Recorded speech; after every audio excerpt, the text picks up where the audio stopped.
Since in Austria the tides changed and it looks like a more right-leaning government will take charge and side a bit more with Eastern Europe, which has tradition in Austria, leftists go pretty much insane right now. I read articles about the EU should become a left dictatorship.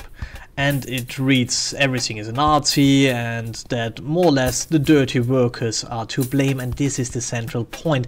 These 30% who think that they are some kind of elite despises the majority, despises the worker.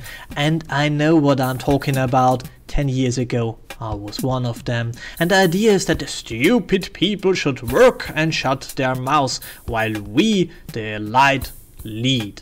The funny thing is, from this 30%, only 1% forms the elite. The rest are, in the eyes of those elite guys, only a useful bunch of dirty peasants.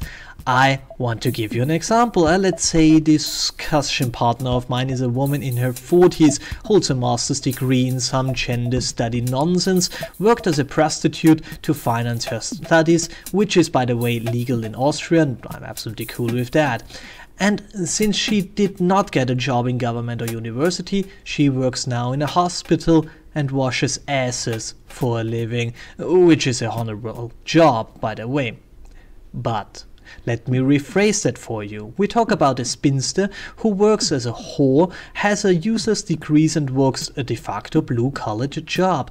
But if you talk to her, you would think that she's some kind of double CEO and drives a Bentley and dines with the Queen of England.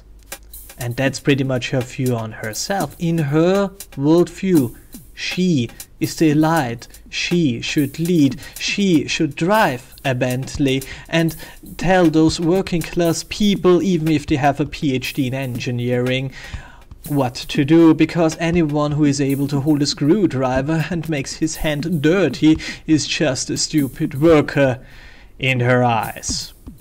How did she call it? Oh yes, the lowlands of the practice, and these people should have little to no saying in the democratic process, because they might know how to build a car, yes, but beyond that, oh no, these dirty peasants should work and should shut up.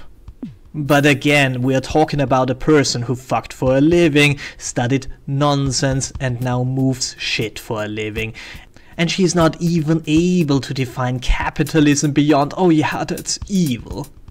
But she thinks that she and her peers should form the governing body of our society. Baby, you're not the elite, you are not our leadership, and you will never be. You are a lowlife, you are a loser, you have no leverage because of your importance in the system, because you're absolutely unimportant. You have no skills in persuasion and your sexual market value is pretty much zero. You have no family and your friends will exile you in the moment you use the wrong trigger words. And if you're gone, nobody will even notice. Most of all, you are not the elite, not in any way, and you will never be. Nobody will ever see you as such. The true elite despises you and sees you as even more replaceable than us who work in the segment of economy that actually produces stuff. This is why you get replaced by uneducated losers who too vote left, be loud, and can even use a weapon to start killing us if the elite tells them so. There is this idea that the right fears that this mass migration will take the jobs of them. Oh no, nobody fears this. These guys can't do these jobs, but they can do yours. It's not us who gets replaced, it's you. You are not the elite, you are just a tool that enables the elite to replace you with a cheaper model. You have been fooled.